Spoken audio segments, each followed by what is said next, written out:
Okay, so in recent years, there's been a resurgence in vinyl. I remember my friend Levi got me into it when he played some of his dad's old records on his Victrola turntable. I remember thinking that sounds pretty good for a record player. I know now I was a naive fool and that this medium has so much more potential than that, but I quickly was swept up into it and had spent one of my McDonald's paychecks to order my first turntable. It was one of those Jensen all-in-one things. It's currently on the background of the video. In hindsight, I know that this was a piece of junk as well. Over the next few years, I've had a handful of turntables of gradually improving quality until I got to my current one pictured in the video. The funny thing about these turntable upgrades is had I had this wisdom when I began the hobby, I'd have saved myself a ton of money and probably not damaged some of my early record collection. But as they say, hindsight is always 20/20.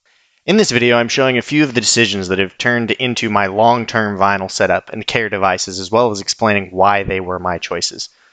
So let's start at square one, selecting a turntable. This is often one of the most daunting challenges to the whole hobby, and the majority of us make the wrong choice early on, myself included. After the first turntable, the next one I purchased was a Fisher turntable, which was a notable step in the right direction, but still far from optimal. After a few months of use, it began to have terrible wow and flutter, and I lucked into a pawn shop where an overly insistent salesperson saw me looking over his limited vinyl collection and insisted to show me a turntable he had just brought out from the back. It was a Sansui SR717. I was shocked. He didn't know if it worked, but he stated he had plugged it in and it never got loud enough sound out of it to understand it. But he figured maybe if it did work, I could fix it up and make it go. Little did he know, he just didn't have a preamp in the receiver he tested in, so I asked him how much he wanted for it. He wanted $30. I instantly bought it and carried it out to my car where I realized how fortunate I had gotten. The reason I tell you this story is to show how, if you're persistent in looking around, you will find deals, be it Craigslist, pawn shops, thrift shops, whatever. The one thing to keep in mind is if you are looking for one of these thrift shop type deals, you can spend countless hours trying to find it. I know since that one find, I have never came across a better table, and I have never really had a need to upgrade. But if I were to have spent this entire time looking for it, I would have sank probably hundreds of dollars worth of fuel simply hunting. At this point, if you have the budget, it's often actually probably a better deal even for you to just buy a good new one.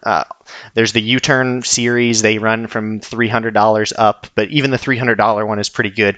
If you have a very hairstring budget, about the lowest I would recommend going is the Audio-Technica LP60, but if you have around a $300 budget, another wonderful choice is the Audio-Technica LP120.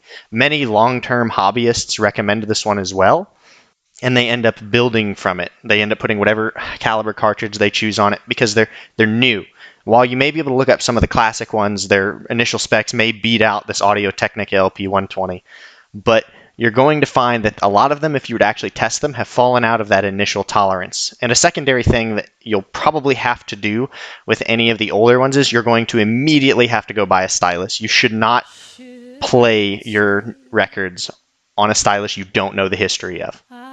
It becomes very easy to end up dropping another $120, $200 into a stylus onto a table that was only maybe worth 30 or 40 bucks to begin with. And at this point, you're approaching that $200 threshold where you're getting pretty close to the price of a new one where you know the history, you have a warranty, everything is hunky-dory. The next thing is if you are one of those people that has a damn near unlimited budget, it becomes very easy to find yourself spending hundreds, thousands of dollars on this hobby, buying better and better equipment. But I think the best way to sum this up is you can buy a new Honda Civic and know it's a great car, even if you know the Acuras exist as well. The levels and difference in quality, in my experience, is not the huge life-changing thing that many audiophiles will espouse. The world of audio is a world of subtlety. I got 95% of my enjoyment out of this hobby with the first $200 I spent on it.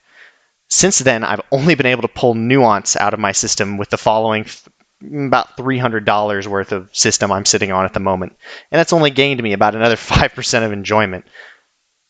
If you do choose to go the route of the used turntable because you found a quality one sitting around, a few of the styluses that I could recommend are the Ortophone Red 2M, which is about $100. The Audio-Technica AT95E is about a $50 cartridge and is the same one that comes on the LP120 stock. And these are all wonderful. Another good suggestion is if you can still find it, a Shure M44-7 is what I'm rocking. Sadly, Shure stopped manufacturing them last year, and thus the price to performance ratio has dropped because many turntablists bought them up due to them primarily being used as a scratch cartridge because they're incredibly good at resisting skips. This was what drew it to me early on because in the beginning, most of my albums were thrift shop finds and were terrible about. The next section of the hobby I would like to discuss that's often hotly debated is the record cleaning and stylus equipment. Everyone is familiar with those good old-fashioned record brushes. I've owned a few, and the one I have at the moment isn't the best, but to be honest, I've for the most part phased it out because it did a poor job actually picking up the dirt. It typically only pushed the dirt to a centralized location at the end of where you were brushing it. So I've recently switched to a silicone roller type solution that will be pictured. Honestly, it's a pretty affordable solution to it. The only major downside to this solution is every 2 or 3 albums or so, you have to go rinse it underwater because the silicone jelly gets so coated in dirt that it stops truly being effective. And I'm sure some purists are going to say, you should wash that after every single side. Ain't nobody got time for that. The next product I use to clean my record setup is the Onzow Zero Dust. It's used for cleaning the styluses.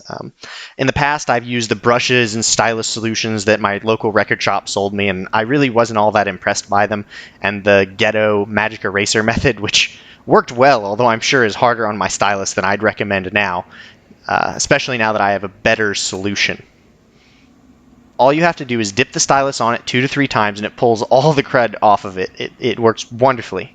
After a fairly large number of uses, you rinse the jelly pad underneath the sink and then you put it back on the thing and it's good to go for another large period of time. On the Amazon list, I noticed a lot of the questions people kept asking was, how long does this product last? My Onzow I've had for 2 or 3 years now and I've never had to replace it. I just rinse it under the sink and it's good to go. The last thing I'll be going over in this video is my use of amps. I use a Fisher receiver to drive my speakers, but I preamp using a Schiit Mani preamp, and my headphones are driven by a Schiit Magni 3. With the headphone amp, the difference between my Streaver's headphone amp and the dedicated was a night and day difference in clarity. Everything was clearer and more precise and punchy. In my world, it was a great investment. I use them to drive my Sennheiser 598s, which are not even typically that hard to drive, so I was kind of surprised how much of a difference it made from the old receiver to the dedicated amp. As for the phono preamp, yes, the Mani made a improvement in my audio quality compared to my receiver, but I'd be lying if I said it was easy to hear. It's incredibly subtle, and if I'm not listening critically, I could not tell the difference. I received it as a Christmas gift and appreciate it greatly, but if you're just dipping your toe into the hobby, I'd recommend withholding from buying a dedicated preamp unless you need it because your receiver or turntable don't have one built in. This about sums up my recommendations for the purchasing. Overall, to get into the hobby, I'd recommend budgeting at least $300 to $600 over the first year to get into it.